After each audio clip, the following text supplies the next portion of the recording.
Olá! Hoje eu trouxe o tema liderança e riscos psicossociais para a gente falar. Se você não me conhece, o meu nome é Raquel Moretti, eu sou psicanalista, especialista em neuropsicologia clínica e consultora de recursos humanos, e eu trouxe esse tema liderança e riscos psicossociais para a gente explorar do ponto de vista das neurociências, do ponto de vista biológico, afinal, é o que somos, né? Seres humanos e os líderes também. Nada mais justo falar sobre os processos de liderança do ponto de vista neuropsicológico, neurobiológico, biológico. A primeira coisa que eu quero chamar a atenção é que hoje não existe uma ciência da liderança para que a gente possa se inclinar e aprender mais. As empresas, o máximo que a gente pode conseguir de material são artigos científicos que falem da liderança, falem do ser humano, do ponto de vista da ciência, e aí a gente transforma isso, né, considerando o papel de líder que essa pessoa, esse ser humano, exerce dentro das empresas. Por que eu tô falando sobre isso? Porque não tem como falar de liderança sem falar do ser humano. E para falar de ser humano, tem que falar de processos neuropsicológicos. Parece besteira, mas depois tudo vai encaixar, você vai entender. A gente sai da superficialidade e vem entender como um sistema, como um tema bem complexo. Falar de saúde mental no trabalho é complexo. Agora, com essa novidade da saúde mental no trabalho, está no topo aí das prioridades do Ministério Público do Trabalho, da Previdência Social, das empresas, até das pessoas que trabalham nelas.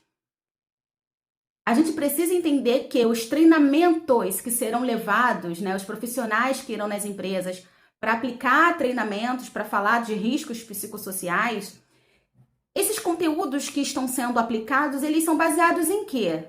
Hoje a nossa realidade no Brasil é que a maioria é baseada em livros de autoajuda ou pesquisas antigas, publicadas recentemente no Brasil. Políticas que não consideram fatores neuropsicológicos. E aí, qual é o resultado disso a longo prazo? Uma motivação a curto prazo, mas que não gera mudança, muito menos engajamento. Não vai atingir o objetivo do que realmente o governo está propondo e a necessidade da nossa sociedade, que é saúde mental no trabalho, já que é o trabalho que está adoecendo. Se realmente quisermos construir métodos que ajudem aos líderes, nós precisamos gerar saúde. Profissional de RH nenhum, nem psicólogo, nem palestrante, vai conseguir gerar mudança de comportamento em um ambiente altamente estressante. Então, entenda.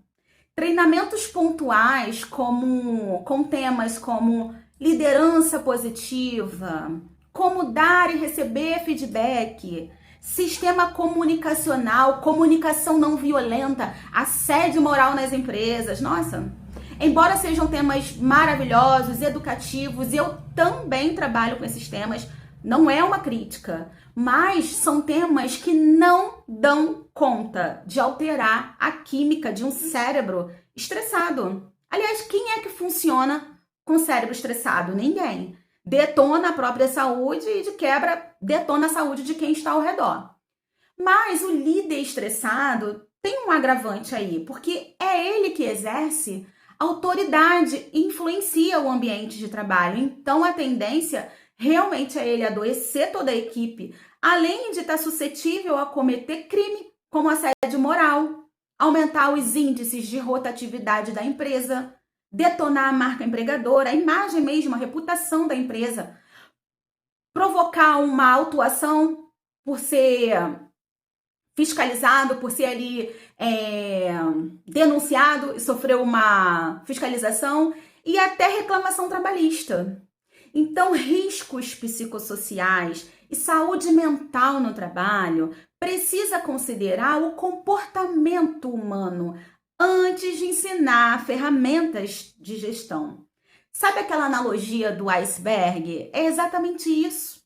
O assédio moral, a rotatividade da sua equipe é só a consequência, é a ponta do iceberg. Mas é lá embaixo, nas camadas mais profundas, que você vai entender que a pessoa que está promovendo isso é um ser humano. E talvez seja um ser humano que tem problema em lidar com crítica, que não está conseguindo trabalhar mais por causa da pressão, está sob pressão. Tem insegurança, medo de ser substituído, de demonstrar vulnerabilidade, de dizer que não dá conta, justamente porque está sob pressão. E aí nós estamos diante de uma oportunidade de construir uma base para um funcionamento equilibrado. Mas para mudar a cartilha da empresa, a cultura, primeiro vai exigir que o líder e a empresa olhe para esse líder. O líder promovendo a autorresponsabilidade, olhando para si, mas a empresa também precisa olhar para o líder. Depois vai olhar para toda a equipe. A mudança é de cima para baixo, não é de baixo para cima, não. Quem são os líderes da empresa? Muitas vezes o próprio dono, que exerce um cargo de chefia, ou é um líder apenas por estar ali presente todos os dias, controlador, centralizador, ou porque influencia a própria chefia e todos os outros funcionários. São os gestores, os gerentes, os supervisores, coordenadores, líderes de equipe. Então não vai adiantar você pagar por uma palestra caríssima com uma pessoa bem influente para falar sobre um tema, por exemplo, comunicação não violenta, mas é você que exige dos seus funcionários, do seu líder, que ele faça várias horas extras, que ele trabalhe aos finais de semana, que não respeita a intrajornada, a interjornada dele. Você que exige que ele trabalhe com uma equipe enxuta, sobrecarregando pessoas, acumulando função, com aquela premissa, fazer mais com menos. E aí você quer mesmo que o cérebro desse líder mude da noite para o dia por causa da palestra cara que você vai pagar? Que ele pare de gritar e provocar a demissão das pessoas, que o clima pesado que ele causa? O cara mal dorme, mal come, não cuida da saúde. Às vezes adquiriu uma obesidade por não ter hora suficiente de sono, por comer errado, comer mal, não tem tempo de qualidade com a família, não tem lazer, ou seja, um cérebro altamente inflamado, comprometido, as sinapses comprometidas, viciado em dopamina fácil, comportamentos anestésicos para esquecer, comida de péssima qualidade, pornografia, bebida, remédio para dormir, remédio para esquecer, outro para lembrar, ausência de sexo, de libido, a lista só aumenta. E aí você acha que a solução dos problemas da sua empresa vai estar realmente na palestra? É essa provocação que eu quero causar em você hoje. Vamos falar sobre isso? Vamos amadurecer esse tema e entender que riscos psicossociais não tem nada a ver com caixinha de denúncia ou com a palestra que você vai pagar de um palestrante? É realmente um processo de mudança de cima para baixo, de dentro para fora. Se você quiser falar comigo sobre isso, o meu contato está na bio, pode me mandar um direct e a gente vai continuar falando sobre esse tema tão importante que é liderança e riscos psicossociais nas empresas. Obrigada por estar aqui comigo até agora. Curte e compartilhe o conteúdo para que eu entenda que ele é relevante e você quer que eu continue falando sobre isso.